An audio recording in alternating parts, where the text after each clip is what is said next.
Xin chào tất cả các bạn. Thì ở các video trước thì tôi đã làm về cái nội dung là chia sẻ những cái kiến thức của mình trong lĩnh vực bán hàng, đúng không ạ? Và hôm nay thì tôi sẽ chia sẻ cho mọi người một số cái kiến thức, nhưng mà hôm nay tôi xin phép các bạn là tôi sẽ không nêu ra rõ những cái luận điểm cũng như là những cái ý chính nữa, mà hôm nay tôi sẽ để cho các bạn tự cảm nhận. Vậy thì hôm nay tôi sẽ chia sẻ cho mọi người một số cái câu chuyện mà tôi đã từng được đọc cũng như là từng được nghe qua. Và cảm nhận của mỗi người thì mỗi khác, đúng không ạ? Và có thể các bạn sẽ cảm nhận được nhiều điều hơn từ những cái câu chuyện mà tôi sắp kể ra.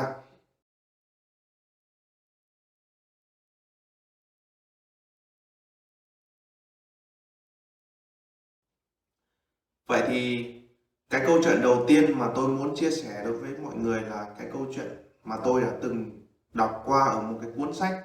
Nó đem lại doanh thu rất là cao và được nhiều người đón đọc. Và nhân tiện đây thì tôi cũng nói luôn là tôi có một cái sở thích, đó là tôi rất thích đọc sách.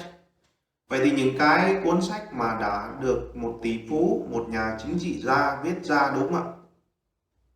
Thì là những cái cuốn sách mà đã được kiểm chứng bởi rất là nhiều người, và nó là một cái cuốn sách hay thì nó mới đem lại được những cái doanh thu cao cho người viết sách cũng như là nhà xuất bản, đúng không ạ?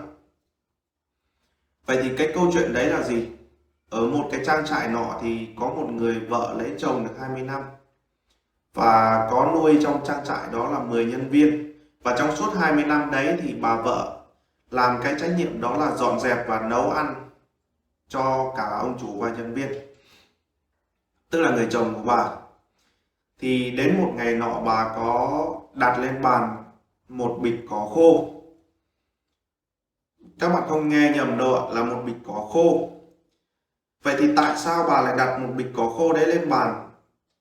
Thì kể cả ông chồng và 10 người nhân viên đều thốt lên rằng là bà bị điên rồi. Thì bà ta mới đáp rằng là trong suốt 20 năm vừa qua tôi luôn luôn nấu ăn cho các người, mà các người đâu có nói là các người không ăn cỏ khô đâu. Đúng không ạ? Và cái câu chuyện này là một cái câu chuyện nó rất là hay. Tại vì sao mà tôi lại nói là nó là một cái câu chuyện hay? Tại vì nó cho chúng ta biết được một cái sự thừa nhận. Con người ta luôn luôn khao khát và mong muốn được người khác thừa nhận cái công lao của mình, đúng không ạ? Và bà vợ đấy cũng vậy.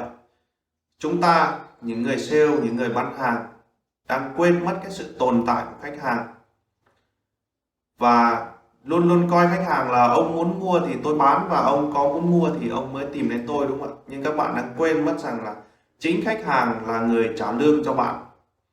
Khách hàng là người đem lại lợi nhuận và nuôi sống công ty cũng như là nuôi sống bạn.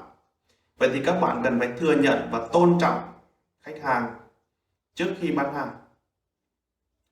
Đó là một cái câu chuyện mà nó giúp tôi thay đổi tư duy rất là nhiều, và tôi cảm nhận được rất là nhiều từ cái câu chuyện đấy. Thay đổi hoàn toàn cách nhìn nhận của tôi khi mà mới bước chân vào cái nghề bán hàng. Và cái câu chuyện thứ hai này thì tôi được một người anh kể lại trong một cái cuộc gọi là anh em ngồi nói chuyện với nhau. Và anh ta kể là trong một trang trại nọ thì có một con bò mẹ sắp đẻ. Và như các bạn đã biết thì sau khi mà bò con được đẻ ra, đúng không ạ, thì những người chuyên gia, những cái người làm trong cái trang trại đấy thì họ sẽ đem con bò con này sang một cái quá trình chăm sóc đặc biệt và tách khỏi mẹ nó ngay khi mà nó đẻ ra, đúng không? Và hai cha con nhà nọ thì luôn luôn đạt được cái mong muốn, cái mục đích của mình, và người con thì túm phía trước kéo và ông bố thì đẩy phía sau. Nhưng cái con bê con đấy thì nó ghi chân lại phía sau và nó không muốn bị lôi đi, đúng không ạ? Và tất nhiên rồi, khi mà con được đẻ ra thì nó làm gì mà nó rời mẹ nó được, đúng không ạ? Và nó sẽ ghi chân lại, nó tạo một cái tư tưởng chống lại và nó không muốn đi theo. Và đứng nhìn từ xa thì có một cô hậu gái này thì không phải là học từ đại học nọ đại học kia và cũng không thể viết ra một bài văn hay, đúng không ạ? Nhưng mà ngay lúc đấy thì cô ta đã đặt mình vào cái vị trí của con bò đấy và nghĩ xem nó muốn gì. Và cô ta đã làm gì các bạn biết không ạ? Cô ta đã vắt sữa con bò mẹ ra và cho vào một cái bình để đưa vào miệng con bê, và từ từ dẫn dắt con bê đấy vào trong chuồng. Vậy thì cái câu chuyện này cho chúng ta thấy đó là con người ta luôn luôn có một cái bản năng là luôn luôn chống lại khi mà gặp những cái sự đả kích, đúng không ạ? Và khi các bạn đả kích vào khách hàng thì sẽ chẳng nhận được cái mục đích gì, cũng chẳng nhận được cái lợi ích gì, đúng không ạ? Vậy thì hãy tôn trọng khách hàng và giải quyết cái nỗi đau cho họ, giải quyết cái khó khăn cho họ. Và khi các bạn nghĩ là khách hàng họ tìm đến bạn vì họ đang muốn giải quyết cái nỗi đau và muốn mua cái sản phẩm của bạn, đúng không ạ? Và các bạn đi thao thao bất tuyệt về những cái ưu điểm của sản phẩm cũng như là của công ty bạn mang lại. Nhưng khách hàng sẽ chẳng quan tâm.